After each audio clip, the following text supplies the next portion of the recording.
अम, अजीब सवाल।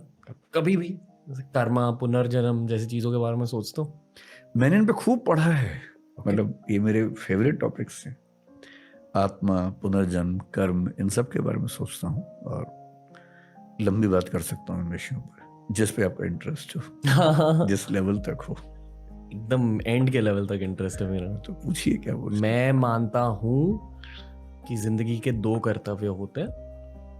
एक आपका मटेरियल कर्तव्य जो हर इंसान के लिए अलग होता है, पर उसका एंड हर इंसान के लिए सेम होना चाहिए, और वो है जनहित, सोसाइटी। ठीक है। दूसरा कर्तव्य है आध्यात्मिक ग्रोथ, जो आपको एक अच्छे इंसान बनने की वजह से थोड़ी सी मिलती है, भगवान को याद करने से थोड़ी ज़्यादा मिलती है, और अध्यात्म की पढ़ाई और मेडिटेशन से सबसे ज़्यादा मिलती है। ये मैं मानता हूँ। ओपिनियन क्या है इसमें दो तीन पॉइंट्स हैं। एक तो जो स्पिरिचुअल जर्नी की बात आपने कही ना, क्या होता है कि हम जब बड़े होते हैं तो हमारा थॉट प्रोसेस चेंज होता है जी। इसलिए छोटा बच्चा अगर बदमाशी ना करे तो अपने स्वधर्म के खिलाफ जी रहा है। इसलिए बच्चों को बदमाशी करना बहुत जरूरी है, शरारती होना बहुत जरूरी है। और जितना ज्यादा वो शरारती है उतना ज्यादा उसे पोटेंशियल है। जनरली आप ये भी मान के चल सकते हैं। फिर क्या होता है कि कई फिलोसफर्स ने और भारत के जो पुरुषार्थ व्यवस्था है उसमें एक बड़ी गहरी बात है कि 25 साल तक ब्रह्मचर्य कहा गया है। उसमें 25 से 50 गृहस्थ है, फिर वानप्रस्थ है, फिर सन्यास है। ये बहुत बहुत लोगों ने बहुत लंबे समय तक सोच समझ के सिस्टम बनाया होगा।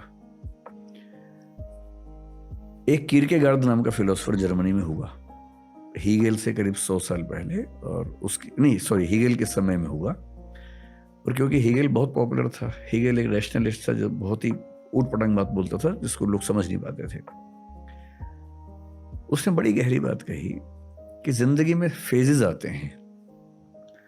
शुरू में आप सुखों के पीछे भागते हैं, अंधे होके भागते हैं कि मुझे ये खाना है, ये पीना है, सेक्स चाहिए, ये चाहिए, वो चाहिए।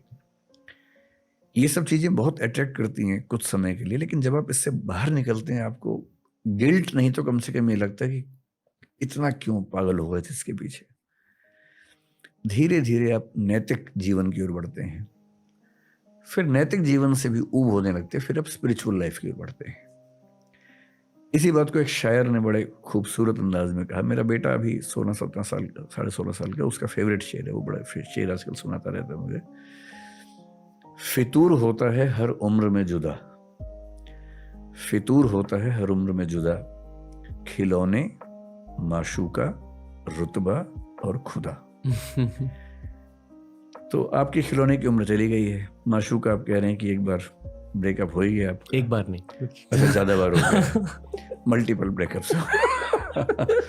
रुतबा आपके पास है ही, तो बचता खुदा ही है। सीधी सी बात है कि अब आपके मन में वही चीज आएगी। इसी बात को स्टैंडर्ड तरीके से अब्राहम मैस्लो ने समझाया कि हमारी जिंदगी में नीड्स चेंज होती हैं, और आप एग्जैक्टली वही बात कर रहे हैं जो उसने कही थी कि शुरुआत में फिजियोलॉजिकल नीड्स होती हैं, भूख, नींद। अगर आपकी नींद पूरी ना हो 2 दिन तो आप ध्यान की बात कभी नहीं सोचेंगे। नींद पूरी होगी, पेट भरा होगा तो आप ध्यान की बात सोच सकते हैं। पेट खाली होगा तो ध्यान बिल्कुल नहीं आएगा उस समय। फिर सेफ्टी की नीड है। आप यहाँ हैं, आसपास 3 लोग चाकू लेके खड़े हैं, ध्यान बिल्कुल दिमाग में नहीं आएगा। पहले सेफ्टी चाहिए। तो फिजियोलॉजिकल पूरा हो जाए, सेफ्टी पूरी हो जाए, फिर प्रेम चाहिए जीवन में। प्रेम नॉट एग्जैक्टली कि अपोजिट सेक्स वाला प्रेम ही चाहिए, पेरेंट्स का भी हो सकता है, दोस्तों का भी हो सकता है, उसकी भी नीड रहती है। इसलिए आप देखेंगे लोग अपने 20 से 30 की उम्र में करियर ओरिएंटेड इतने ज्यादा होते हैं कि दोस्तों को भूल जाते हैं, क्योंकि उस सेफ्टी की नीड पे फोकस होते हैं। और सेफ होते ही दोस्तों को याद करते हैं वापस कि यार कहाँ हो, फिर बैठते हैं, क्योंकि अब उनको प्रेम चाहिए, मित्रता चाहिए। प्रेम के बाद होता है एस्टीम, इज्जत, रुतबा, जो आपको बहुत जल्दी मिल गया। कई लोगों को ताउम्र नहीं मिल पाता है, किसी को लेट मिलता है। जब इज्जत भी मिल गई, प्रेम भी मिल गया, सेफ्टी भी है, पेट भरा हुआ है, तो जो नीड पैदा होती है उसको सेल्फ एक्चुअलाइजेशन बोलते हैं, जिसको गीता की भाषा में कहते स्वधर्म, कि मैं किस चीज के लिए पैदा हुआ हूं, अब वो काम करना है। और ये आमतौर पे सोशल टच इसमें आता है। जैसे वानप्रस्थ भारतीय परंपरा में कि 50 तक कमा लो, परिवार सेट कर लो, 50 के बाद सोचो कि भाई अब 20-25 साल बचे, 30 साल बचे, कितना अपने लिए करोगे, जिस समाज से लिए उसको लौटाओ। वानप्रस्थ का मतलब है परिवार में रहते हुए तटस्थ होने की प्रक्रिया, डिटैच होने की प्रक्रिया, कि मैं हूं संसार में, परिवार में हूं, रिश्ते निभाऊंगा, लेकिन अब मेरा ज्यादा ऊर्जा और समय समाज को खर्च होगा, समाज के लिए खर्च होगा। इसी को अब्राहम मैस्लो क्या बोल रहा है? Self actualisation. वो नेसेसरली समाज नहीं है। कोई अगर पेंटिंग करने का बहुत शौक लेके पैदा हुआ, वो पेंटिंग करे, इस बात से मुक्त हो गए कि पैसा आएगा या नहीं। 3 इडियट्स फिल्म में जो थीम थी कि भाई अपना हुनर है ना, उसके पीछे दौड़, सफलता आ जाएगी अपने आप।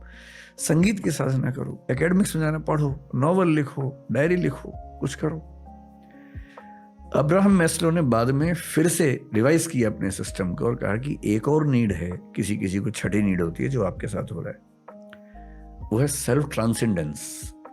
सेल्फ ट्रांसेंडेंस का मतलब है अपने आप से मुक्त होना, अपने से परे जाना, जिसको हम अध्यात्म कह देते हैं। और अध्यात्म का बहुत ध्यान रखना है, स्पिरिचुअलिज्म और अध्यात्म एक बात नहीं है, बहुत बड़ी गलतफहमी है।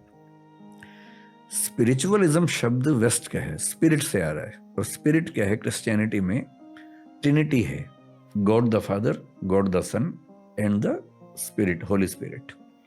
गॉड द फादर गॉड है, गॉड द सन जीसस है, और होली स्पिरिट वो चेतना है जैसी चेतना हर ह्यूमन बीइंग को लेके आनी है।